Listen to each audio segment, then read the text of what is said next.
What we see from the media every year isn't a celebration, it's a secondary assassination. Certain members of the dominant society erase who our heroes were and what they stood for.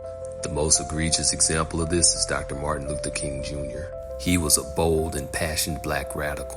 Sadly, much of what he said has been taken out of context. When Dr. King said injustice anywhere is a threat to justice everywhere, he was talking about black Americans helping each other across the country in their plight. Then there was the letter from the Birmingham jail where Dr. King warned us of the dominant society moderate and that nobody else should dictate the terms or the timeline for our liberation. So it's kind of soul crushing when we see people that look like us say things like this. And Brian's just like, okay, like, what do I need to learn next?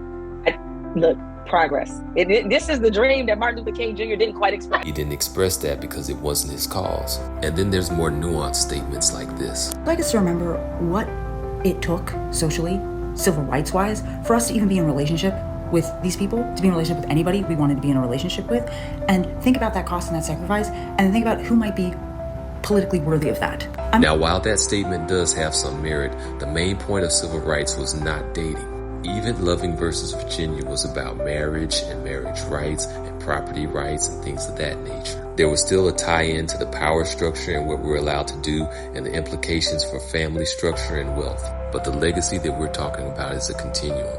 The moral arc of the universe only bends toward justice if we bend it. That's a Herculean effort that takes multiple generations to accomplish.